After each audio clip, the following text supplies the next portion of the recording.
this movie's a whole lot of fun.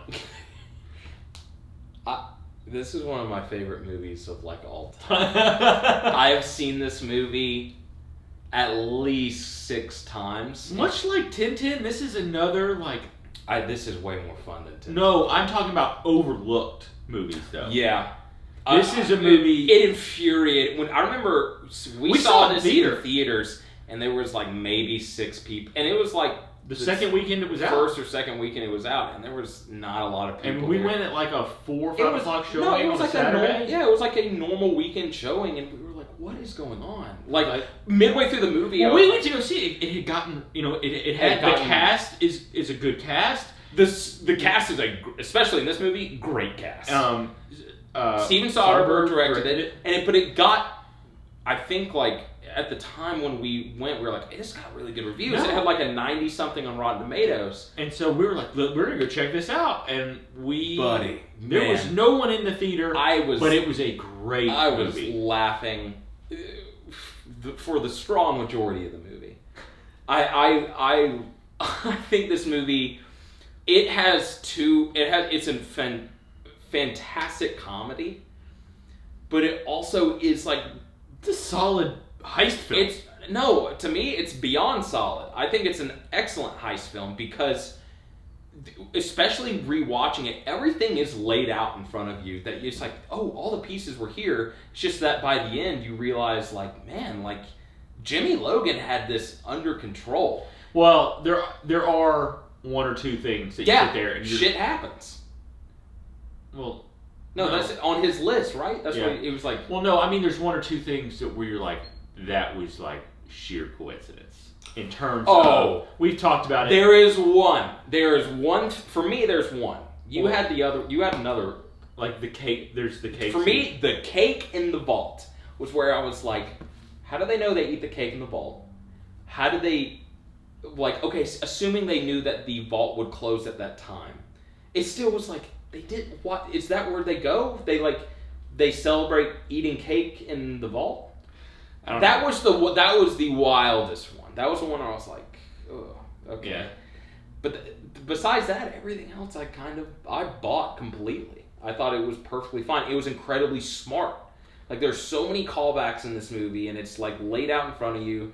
Like the code, the reason Jimmy Logan knows the code to get into the thing. Mm-hmm. Like, I just thought it's an incredibly. What was the one thing I pointed out this time where I was like, I just don't buy that? I don't remember. I don't, because I think I immediately was like, I buy it. I was like, I think I'm perfectly fine with that.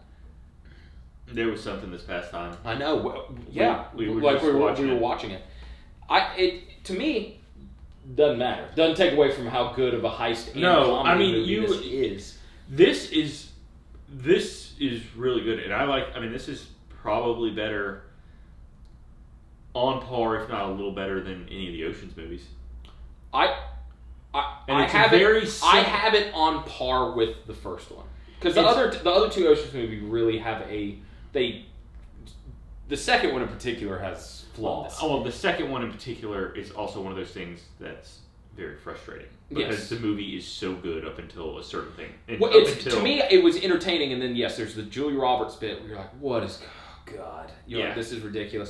And then I talked to people that it was stolen the whole time. It was like so they've been putting on this ruse the whole time of like they'd already stolen. Anyway, but my thing is, Logan Lucky, I think, is just as good as the first one as far as what it's going for, which is like very much. It's an entertaining heist film that you're into the whole time. It has these wonderful cast of characters, and then it's like funny and entertaining, and you can watch it all the damn time. Like I love Logan Lucky. See, I've seen this. I think this past time I watched it is probably like the 3rd or 4th time I've seen it. Like I said, I've seen it at least 6 times. Yeah, I've seen this so many times. That said, it is very much like. I mean, if you like the Ocean's movies, I mean, they're even self-aware in this movie where they were like locals have been calling the Ocean 7-Eleven. They've been calling the heist Ocean 7-Eleven, and it's honestly that's what it is. Like it's kind of, the humor for me is very similar to King of the Hill, where you can sit there and say, it's like, are they making fun of these hicks?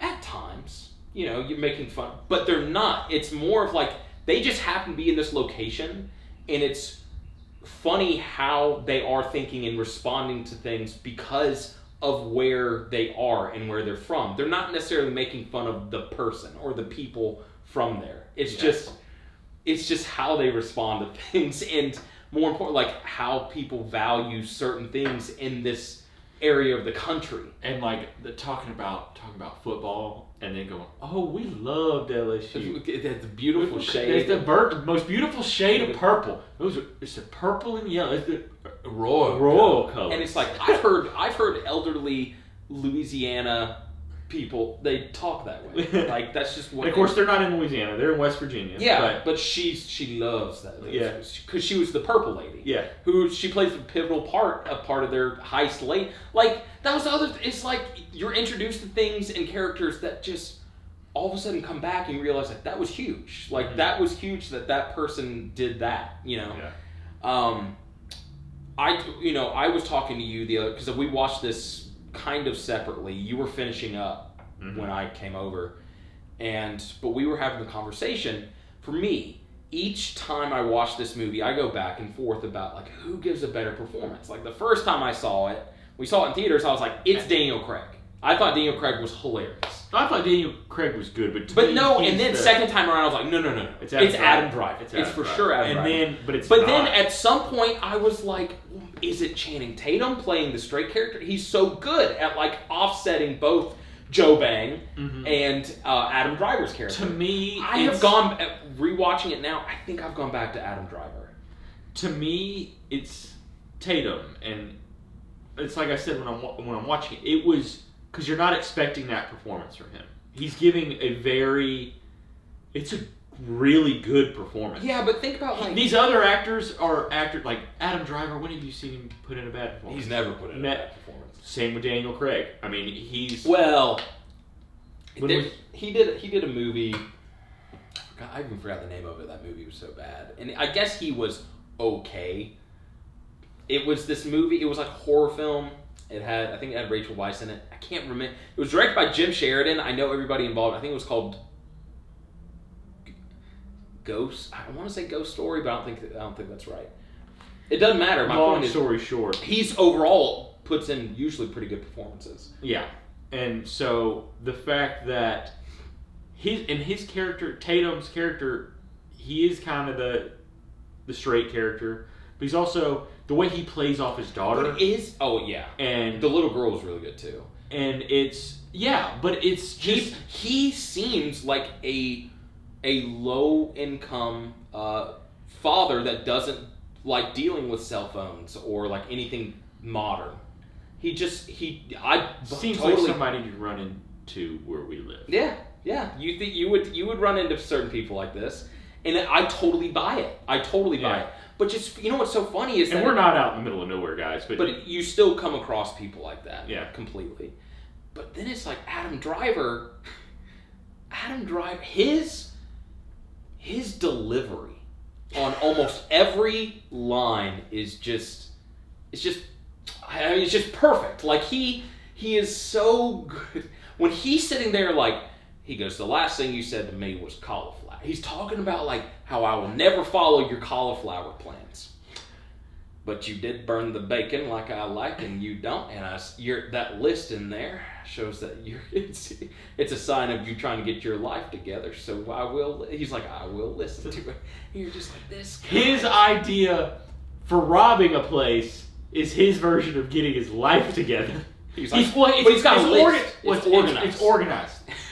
It's organized. That's my point. Like, Adam Driver, he's so good because you totally buy this, and he's always talking about the Logan family curse, and he's like, what about Mellie? Riley Keough's hilarious. Yeah, Riley Keough's good too. Okay, he's like, what about Mellie? Nothing's ever bad happened to her. He goes, take it back.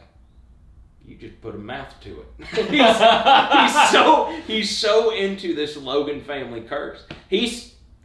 I see, again, this time around, I'm like, man, it's Adam Driver. Adam Driver's the guy. But a lot of that also is the written dialogue. which it has been confirmed it was written by Soderbergh's wife. Okay. And she just didn't want her name on it to say like, oh, your script only got made. She wanted kind of like wanted it to be credited as a good movie, not just because Soderbergh's wife wrote it. It's very similar to like Stephen King's son goes by, I think it's Joe Hill, and it's because he became a writer and he wanted to be his own thing. Mm-hmm. He didn't want to be known as Stephen King's son. But I think after seeing this movie, I'm like, I want a second one. I don't know what would constitute for a second one, but I could just watch these. I don't think there doesn't need to be. There doesn't need to be, but I could watch these characters all day. I could watch them all day. But more importantly, it's like I wish she could write something else because this was awesome. Yeah, this was awesome. God, watching it too, it's one of those movies, and being like kind of from the South. Yeah. I want to know where the Soderberghs, where's she from? I had seen that. I had looked it up, and she was born in, I thought, somewhere not like in the Midwest or even in the South. Like it was just, she was born in Tempe, Arizona. To which I'm like, okay, well then do you have family or relatives? Because there are certain qualities of these characters. Like I said, they're not making fun of these characters. It's a King of the Hill type aspect. It's like she just knows mannerisms and quirks and things that just happen only if you're from that location. Mm-hmm. So it's like, you have to have known someone. Now, that being said, there's rednecks all over the country, man. It's not just. I know, but like, I'm sure in the middle of the desert in Arizona, there's somebody out there. But that's what I was saying. It's like Channing Tatum. We talked about that. He grew up all over the South. He was born in Alabama, kind of grew up in Mississippi, went to high school in Tampa. You have Adam Driver, who he was from the he was born in California, but he lived in the Midwest. They moved. The way these characters play, the way these actors are playing these characters, it does feel like they've known people like this. Yeah. Except the cartoonish character of them all is Daniel Craig's character, who is Joe Bang, and he plays it. He executes that character almost flawlessly. Yeah. He's so funny. He's so funny. I told Misty? Oh, that I remember being in theaters and that we saw that scene. I think I was in tears when they were trying to get Joe Bang, and Joe Bang says, I've got a nest egg. I've got a nest. He goes, you mean your $97,000 I was outside the tree? Under the oak tree? Under the swing? Maybe. He goes, yep, your brother Fish told his ex-wife Misty, and she went and dug it up and ran off with a trucker from Florida. And it's the line that gets me every time, which is, what part of Florida? Like, that makes a difference. And he goes, Clearwater, and he's immediately dejected, and he starts asking about the ball. Yeah. And it's like, what? It's like the fact it was Clearwater, Florida, was what changed his mind. Fish told Misty? Daniel Craig's so good. And, to know that he's so smart, too, like, when they're in the middle of breaking into the vault, and he decides to give the Logan brothers a chemistry lesson, and he's like, chlorine, and he starts, like, that scene, I was like, that's just gold. Like, there's so many great comedic beats in this movie, along with it being an extremely entertaining heist movie. I give this an A. This is an A, and for what the movie is, it teeters on A+ for me.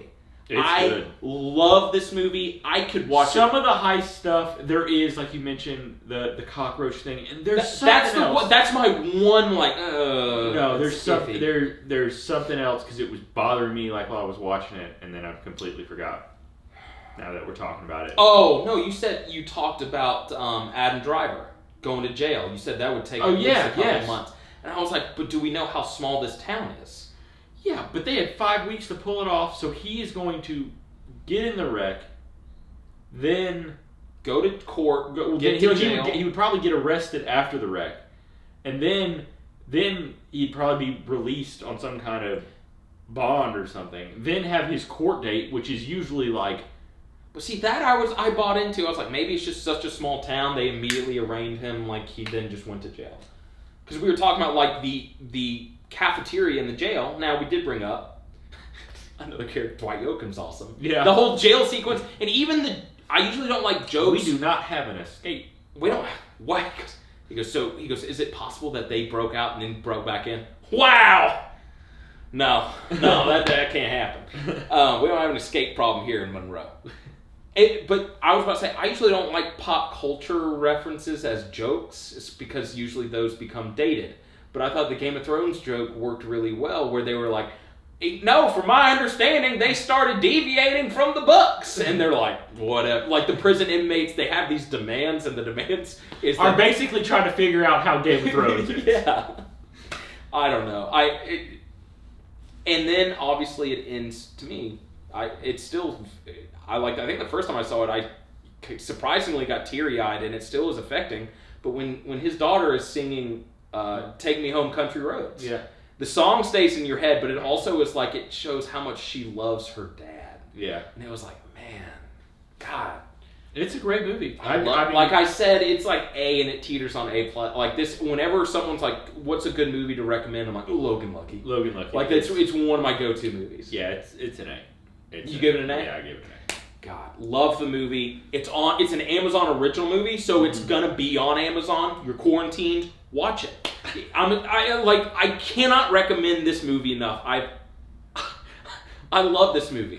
The worst acting performance, and even though in a way it kind of works. We didn't even talk about those two characters, which is Seth. But that's because it's very much like Ocean's movies. There's literally like 12 characters. Because Hilary Swank's the FBI investigator. Who comes in with like 15 minutes left in the movie. What's her face kind of plays, what's his name's love interest? The girl from... Catherine Waterston. You have Katie Holmes as the ex-wife. Katie Holmes is there. But then you've got Seth MacFarlane. That to me is the worst acting performance. And even then, he kind of works. Yeah. Because it's like he's playing this eccentric, cartoonish businessman anyway. Mm-hmm.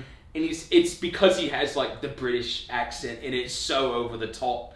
Yeah. But it kind of works. And Sebastian Stan is the the race car driver. And then you sit there, I remember watching it, and while you're watching it, you're like, why? Why did he join this movie? It's such a small part, and you realize he plays a huge part. Because he's he doesn't. His lie is the reason they get away with it. They got away with it because they were about to be screwed, and his lie helped him get away with it. But like I said, just watch this movie and just enjoy it. I love this movie. Oh man, that was our take on Logan Lucky, and Roy from The Office is.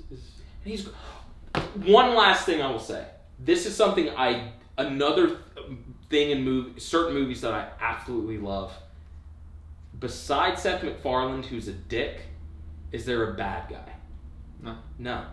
I love that. I love that even Katie Holmes, where you're like, she's acting kind of like a bitch. Because of that moment at the pageant, she realizes, no, he's just trying to be a good dad, and my daughter loves her dad. Yeah. And you're like, and the way she responds is like how a normal person would respond. Mm-hmm. There's no bad guys, and which I love. Again, Seth MacFarlane's character. He's a dick, but he's such a minor character. Well, and he's not necessarily a villain or anything. He's just a dick. Yeah. I mean, they do say it's Carl Pyre, so that is massively stupid. All right, we'll catch you next time.